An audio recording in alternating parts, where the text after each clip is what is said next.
Good morning students. Okay, last time हमने balancing की थी। मैंने आपको कुछ होमवर्क के लिए भी दिया था। Have you done? Raise your hands, you have completed the balancing equation.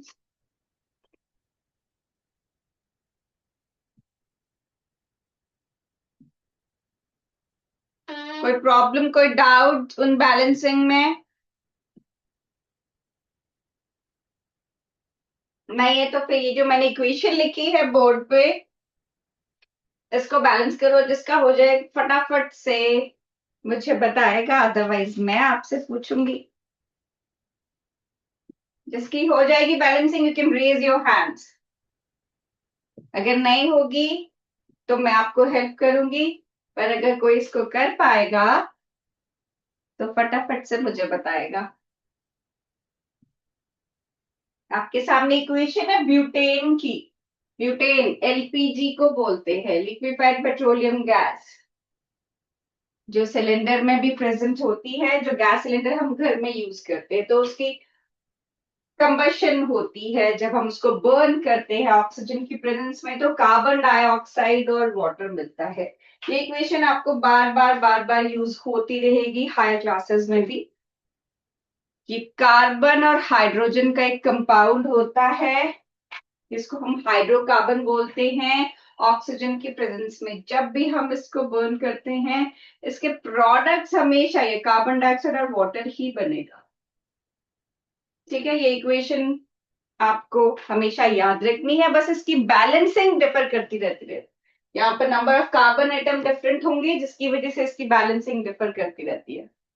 और ये बहुत पॉपुलर, बहुत फेमस इक्वेशन है, जो बार बार यूज होती रहेगी। तो इसको बैलेंस करने का तरीका अगर आपको पता होगा तो फिर आपको प्रॉब्लम नहीं आएगी।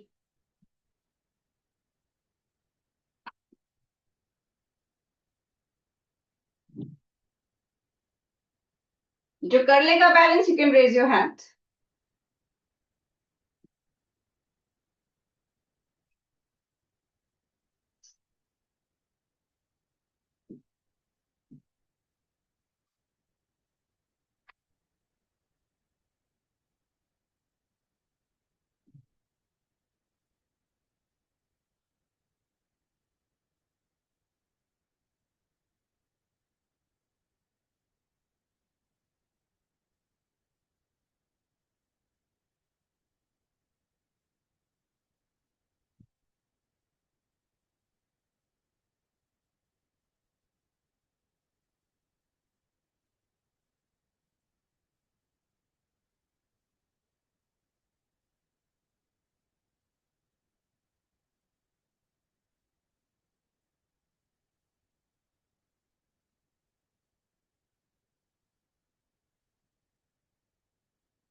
डन?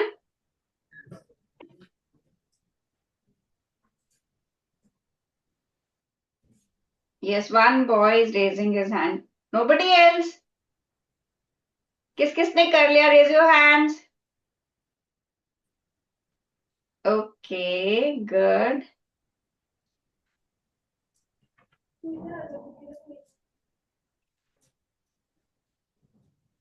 9th ए में से किसने किया?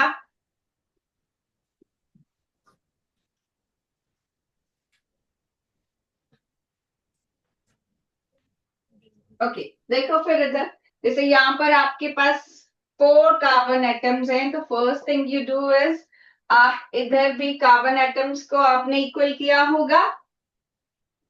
सो अब आपके पास यहाँ 4 कार्बन एटम्स हो गए, यहाँ पर भी 4 कार्बन एटम्स हो गए। How many hydrogens do you have? You have 10 hydrogens here. तो अगर मैं इन हाइड्रोजन को इक्वल करने के लिए यहाँ पर 5 पुट करती हूँ, तो हाइड्रोजन तो इक्वल हो जाएगा। अब हमारे पास रह जाएगा oxygen. So how many oxygen atoms do you have on right hand side and left hand side? You have 4 2s are 8, 8 and 5. How many? 13. ठीक है, तो यहाँ आपके पास 13 ऑक्सीजन हैं और यहाँ पर आपके पास सिर्फ 2 ऑक्सीजन है। ठीक है, तो आप इवन और ऑड को ऐसे बैलेंस नहीं कर पाते हो।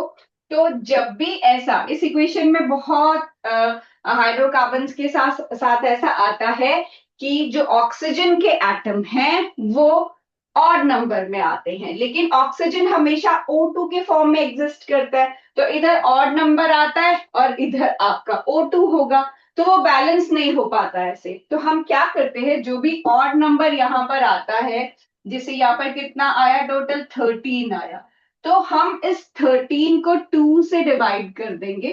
अब ये हो गया 13/2 × 2, तो ये 2 कट जाएगा, तो यहाँ पर भी टोटल 13 ऑक्सीजन माने जाएंगे। ठीक है, पर क्योंकि वो O2 के फॉर्म में एग्जिस्ट करता है, हम इसका ये 2 थोड़े ना कट कर सकते कि हाँ वहां 13 है तो यहाँ पर भी 13 कर दे, कि O2 की जगह O लिख दे, ऐसा नहीं पॉसिबल है, बिकॉज उसकी एग्जिस्टेंस डायटोमिक फॉर्म में ही होती है, दो एटम्स आपस में कंबाइन करके ही एग्जिस्ट करते हैं। इसीलिए हम जब भी इस तरह का आएगा, इसमें 7 भी आता है, 9 भी आता है, 13 भी आ रहा है, 15 भी आता है, ठीक है, तो ऐसे हाइड्रोकार्बन्स, कार्बन और हाइड्रोजन के कंपाउंड्स जो हैं, उनकी जब भी आप कंबशन करते हो ऐसी इक्वेशंस में आपको ऐसा मिलेगा कि आपके पास राइट हैंड साइड और नंबर ऑफ ऑक्सीजन एटम्स होंगे, तो आपने क्या करना है, उसी और नंबर को 2 से डिवाइड करके O2 के पहले लिख देना है, और इससे आपकी इक्वेशन बैलेंस हो जाएगी। ठीक है, किसी को डाउट है इसमें तो पूछो, मैं रिपीट कर दूंगी, या समझ आ गया आपको? Raise your hands if you wish me to repeat this. Excuse me, ma'am. हाँ जी, डन और रिपीट। इसकी बैलेंसिंग हमने ऐसे किया है, 2C4H10 plus 13O2 equals 8CO2 plus 10H2O, ऐसे ही बैलेंस हो जाएगा। अच्छा ठीक है, लेकिन जब भी आप बैलेंसिंग करते हो आपको स्मॉलेस्ट होल नंबर रेशियो में करनी होती है, तो बड़े बड़े नंबर्स में नहीं करनी होती है। ठीक है, आपने कैसे की है इसका 13, और यहाँ पर क्या कोफिशिएंट दिया है, 10H2O। ओके, यहाँ आपने दिया 10H2O और इधर 8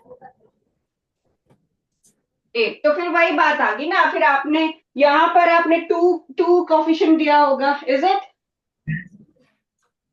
है ना? आपको अगर आप अपनी बैलेंस्ड इक्वेशन को होल नंबर सिंपलेस्ट रेशियो में कट करके देखो आपकी क्या बैलेंसिंग आती है, क्योंकि आपको जब भी बैलेंसिंग करनी होती है ना, ऐसे नहीं कि डबल डबल, एक 2 एक 4 एक 8, नहीं, आप उसको 2 4 8 को 1 2 4 के फॉर्म में प्रेजेंट करते हो, सिंपलेस्ट होल नंबर रेशियो में बैलेंस करते हो। ठीक है, वो गलत नहीं है, लेकिन जो तरीका है सही उसको करने का वो है सिंपलेस्ट होल नंबर रेशियो में। ओके, चलो, उसके बाद है नेक्स्ट टाइप्स ऑफ रिएक्शंस। अच्छा देखो, बहुत सारे टाइप्स ऑफ रिएक्शंस हम पढ़ते हैं, जिसमें है combination reaction, decomposition reaction, displacement reaction, double displacement reaction, precipitation reaction, पर सबसे जो इंपॉर्टेंट वाला और थोड़ा सा डिफिकल्ट वाला वो है रिडॉक्स रिएक्शन। रिडॉक्स रिएक्शन, ठीक है, ये 2 वर्ड से कंबाइन होके बना है, that is reduction and oxidation. ठीक है, अब हम पहले ऐसे एक टेबल बना लेते कि क्या होती है रिडक्शन और क्या होती है ऑक्सीडेशन।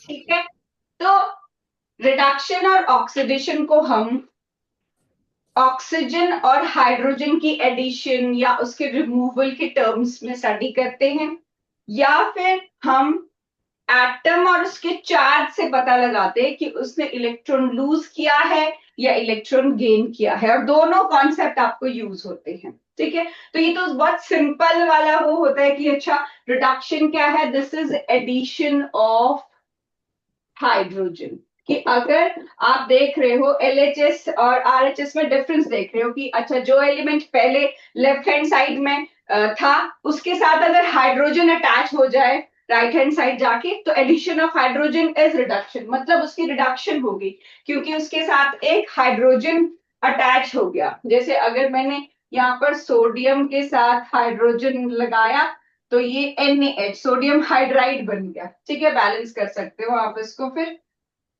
ऐसे। अब क्या हुआ, ये जो मेटल है यहाँ पर ये मेटल अकेला है, यहाँ पर मेटल के साथ हाइड्रोजन अटैच हो गया तो एडिशन ऑफ हाइड्रोजन हो गई इसमें। इसका मतलब इस सोडियम की क्या हो गई, रिडक्शन हो गई।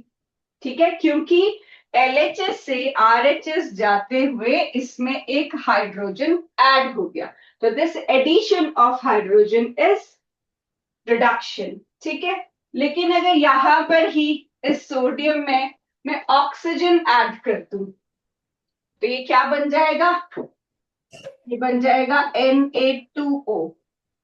इसका चार्ज, आपको चार्जेस आते हैं एटॉमिक नंबर, उनकी कॉन्फ़िगरेशन और कौन सा एलिमेंट कौन सा चार्ज कैरी करता है ये पता है, फॉर्मूलाज बनाने आते हैं ना, यस और नो?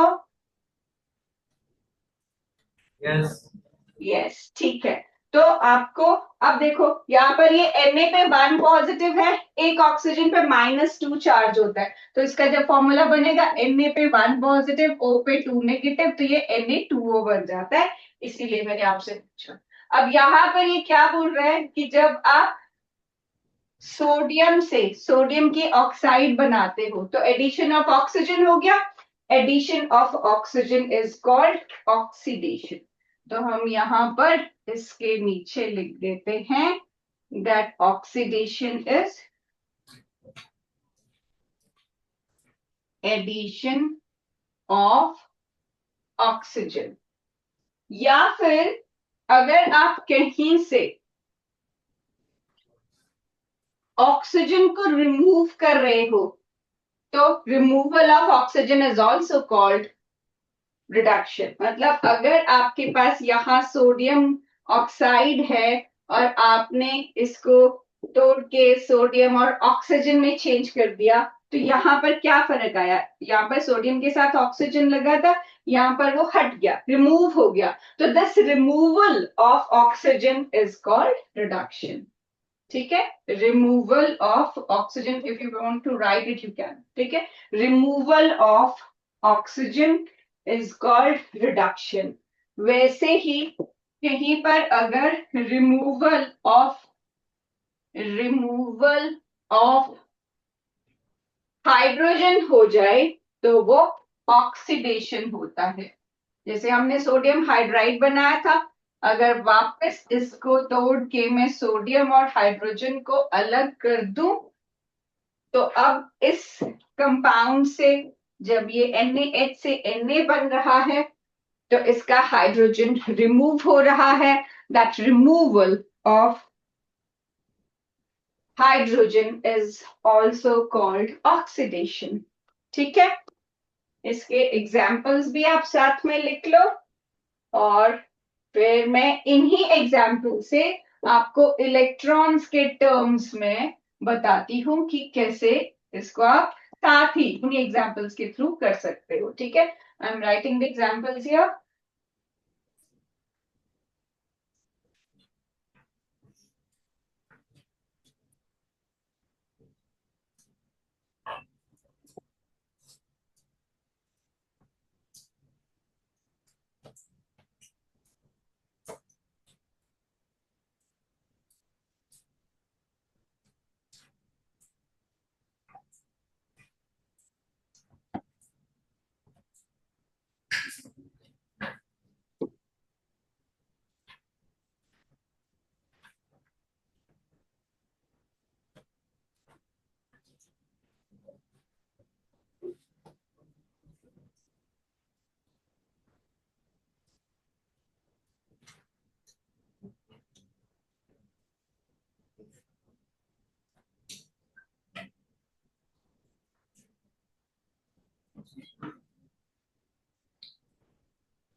आप इसको होल नंबर के फॉर्म में भी बैलेंस कर सकते हो, 2NaH करके या 2Na2O के। फिर मैंने कहा सिंपलेस्ट होल नंबर रेशियो में वैसे की जाती है, पर अगर आप वैसे भी करोगे तो आप देख लेना फाइनली अगर प्रोडक्ट्स में कभी भी ऐसे आता है, मान लो आपकी इक्वेशन में आ रहा है 2A + 4B gives 6C + 4D, ठीक है।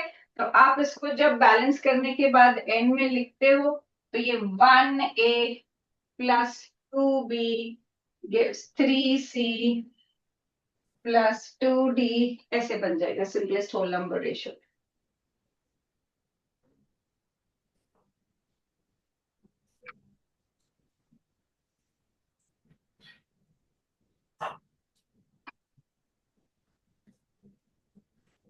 ओके, तो अब मैं आपको बता रही थी कि इन एग्जाम्पल से मैं आपको एक और फॉर्म में रिडॉक्स रिएक्शन बताती हूँ, which is loss of electron and gain of electrons. फिर आपको इससे इलेक्ट्रोड्स के बारे में, जब सेल्स के बारे में, एनोड कैथोड आपने ऐसे सुना होगा, तो उसके भी आपको अंडरस्टैंडिंग हो जाएगी, ठीक है।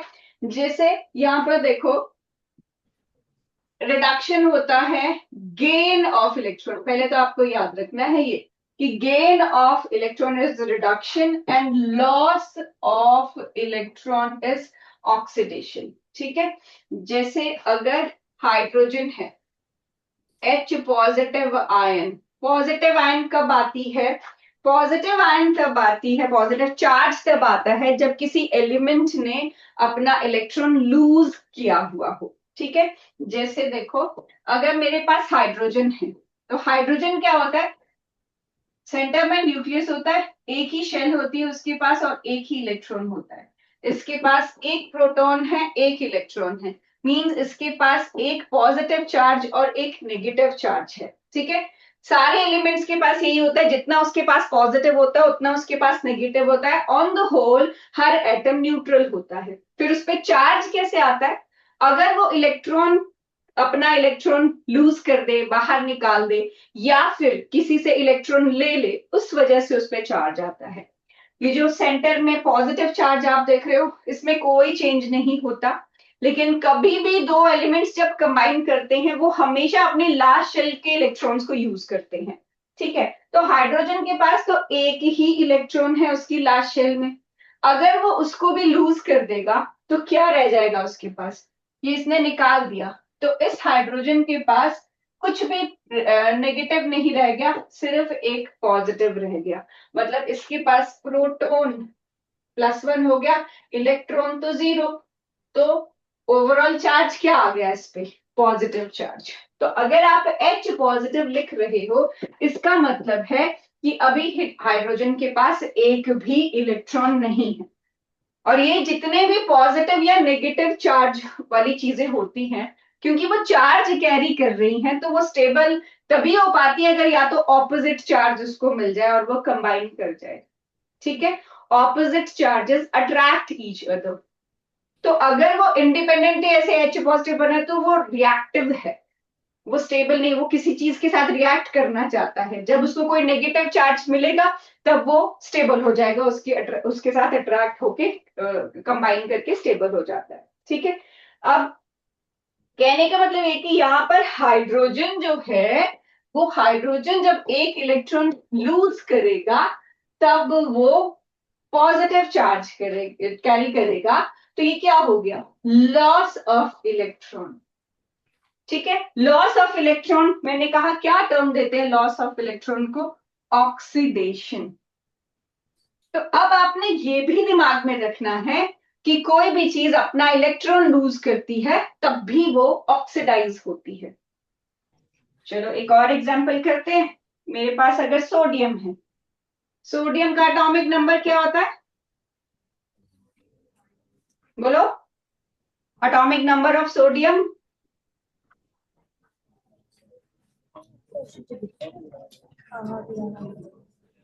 बोलो, किस किस को आते हैं एटॉमिक नंबर? 1 to 20 आते हैं सबको? 11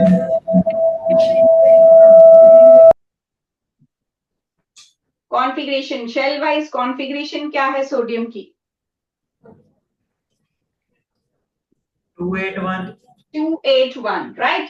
सो 11 एटॉमिक नंबर है, 281 कॉन्फ़िगरेशन है।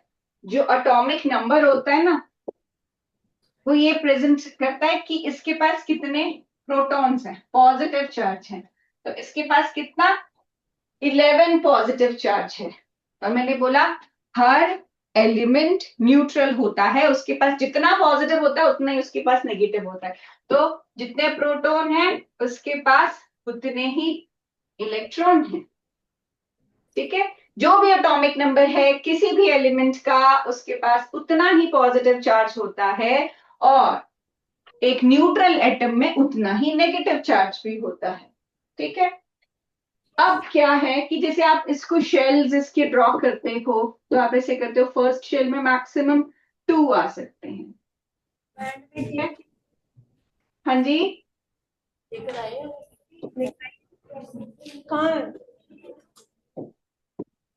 सेकेंड शेल में आपके पास टोटल 8 आ सकते हैं।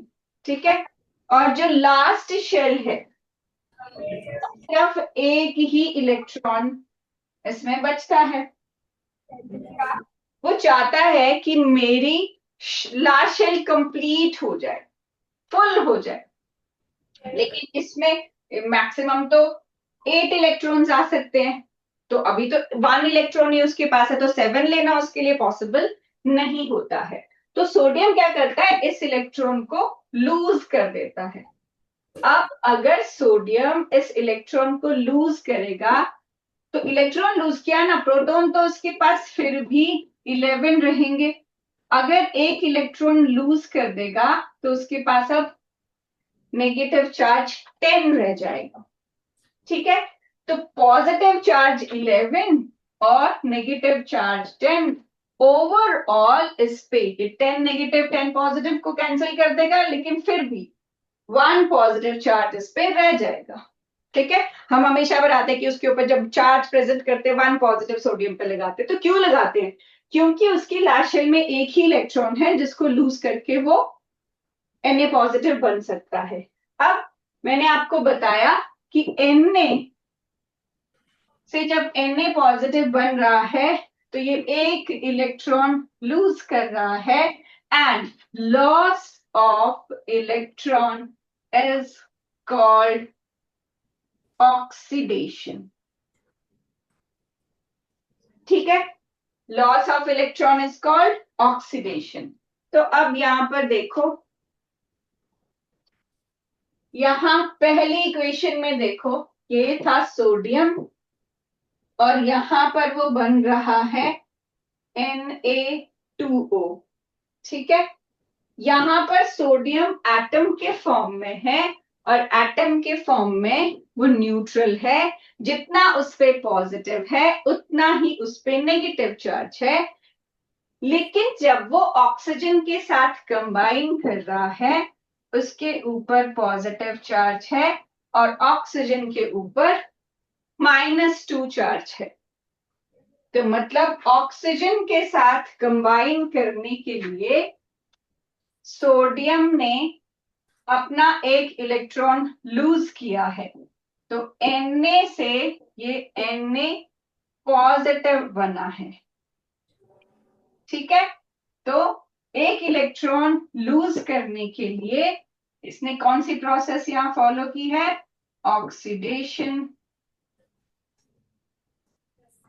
ठीक है, तो लॉस ऑफ इलेक्ट्रॉन ऑक्सीडेशन होता है। और साथ में ऊपर क्या किया था हमने कि एडिशन ऑफ ऑक्सीजन ऑक्सीडेशन होता है। तो ये दोनों चीजें आपको साइमल्टेनियसली मिलेंगी। एडिशन ऑफ ऑक्सीजन भी हो रहा है इसमें और लॉस ऑफ इलेक्ट्रॉन भी हो रहा है। तो आपको दोनों को समझना है ताकि आप हर तरह का क्वेश्चन इसमें कर सको, और जो एनोड कैथोड आपकी सेल्स में आता है उसका प्रोसेस भी समझ सको। ठीक है, अब आते हैं हाइड्रोजन पे। हाइड्रोजन H पॉजिटिव, यहां पर H पॉजिटिव अगर एक इलेक्ट्रॉन ले लेता है तो ये H में चेंज हो जाता है। लेकिन मैंने आपको बताया कि जो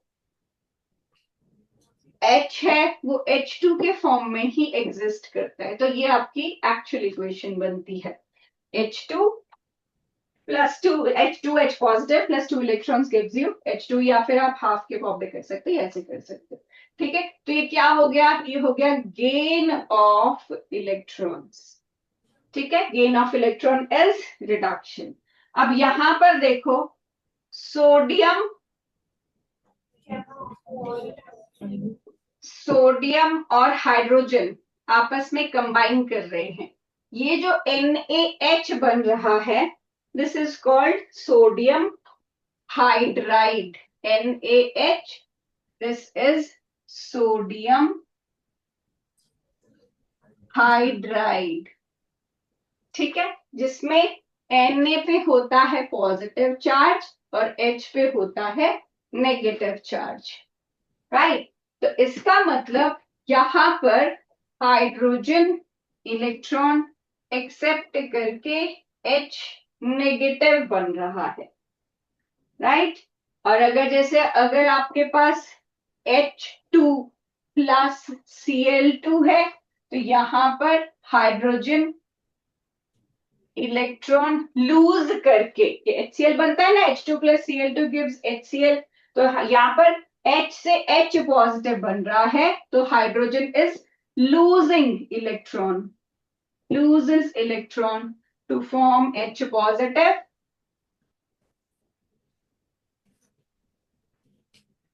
और यहाँ पर hydrogen gains electron, gains electron to form H negative. Loss of electron is called oxidation and gain of electron is called reduction. ठीक है,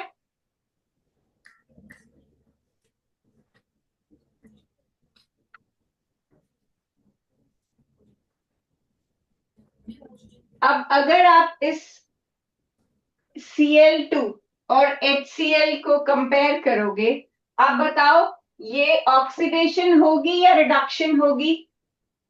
Cl2 और HCl को अगर आप कंपेयर करोगे तो आपने पढ़ा इसमें क्या हो रहा है, एडिशन ऑफ हाइड्रोजन, की एक हाइड्रोजन ऐड हो रहा है, तो ये ऑक्सीडेशन है या रिडक्शन है? एडिशन ऑफ हाइड्रोजन इज, बोलो।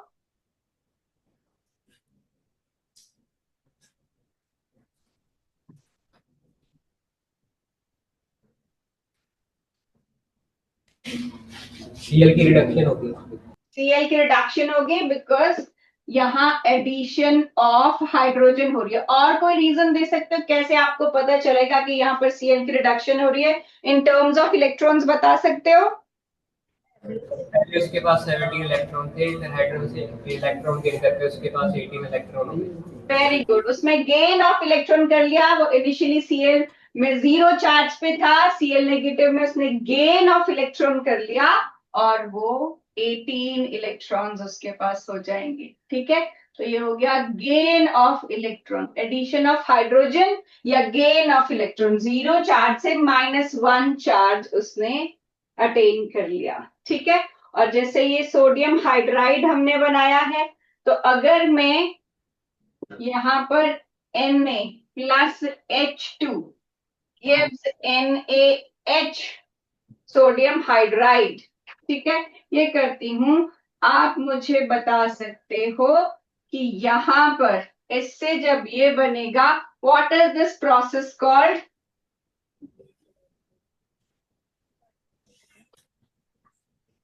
बोलो, क्या हो रहा है, क्या प्रोसेस हो रही है इसमें? Na से जब NaH बन रहा है तो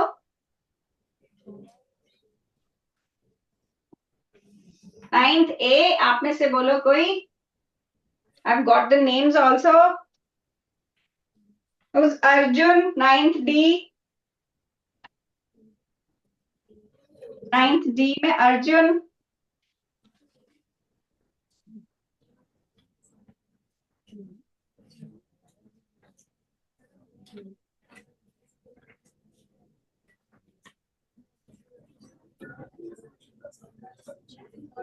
Okay, who's Manveer Singh, 9th D? नहीं कोई भी. चलो, raise your hands who can tell this. क्या हो रहा है सोडियम से जब सोडियम हाइड्राइड बन रहा है तो what is this process called? बोलो, अभी तो क्या ऊपर सेम. यहाँ पर पढ़ो, क्या होता है जब आप हाइड्रोजन ऐड करते हो? Addition of hydrogen is called.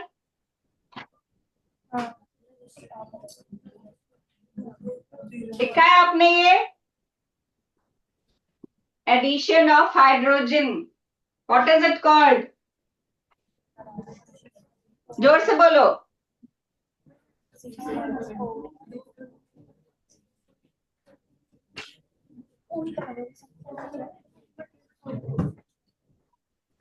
देखो, इसमें पहला एग्जाम्पल ये दिया, addition of hydrogen is reduction. यहाँ सोडियम में हाइड्रोजन ऐड होगा तो बनेगा सोडियम हाइड्राइड. तो यहाँ पर सोडियम के पास पहले हाइड्रोजन नहीं था, फिर बाद में हाइड्रोजन अटैच हो जाएगा, ऐड हो जाएगा hydrogen. This is called reduction. ठीक है. और यहाँ पर सोडियम के पास पहले ऑक्सीजन नहीं था, लेकिन जब प्रोडक्ट बना तो उसके साथ ऑक्सीजन है, तो उसमें ऑक्सीजन ऐड हो रहा है. That is called oxidation. ठीक है.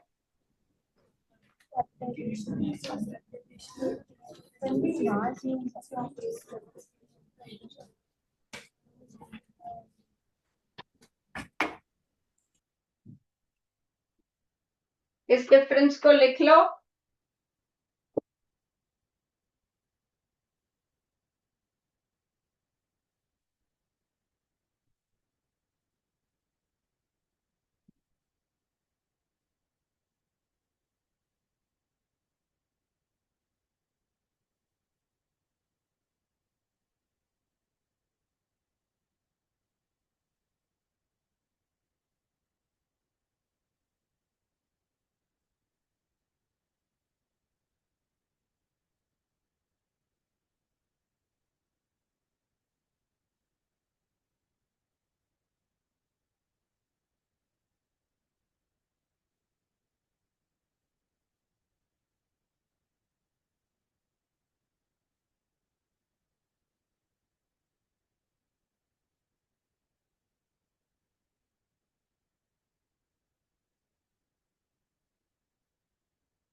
तो मैं कुछ इक्वेशंस आपको दे रही हूँ, आपने इसी टर्म्स पे देखना है कि उनकी ऑक्सीडेशन हो रही है या उनकी रिडक्शन हो रही है.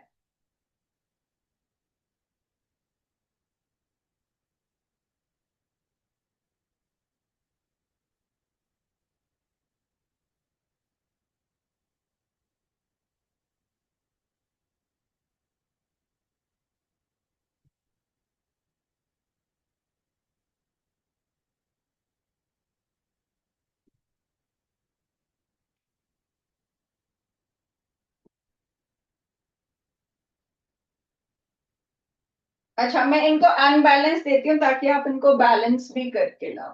ठीक है.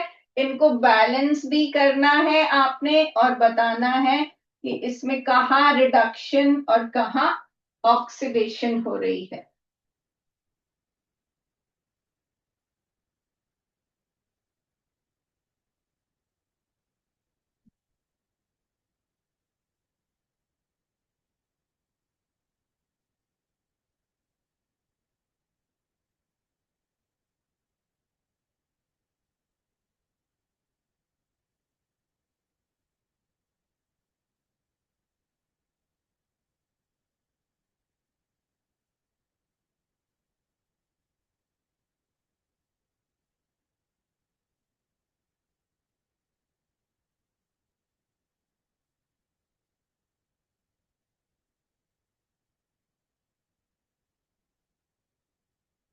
ये 5 इक्वेशंस मैंने आपको दी है, आपको बैलेंस भी करके लाना है और आपको बताना है कि कहाँ ऑक्सीडेशन और कहाँ रिडक्शन हो रही है. राइट.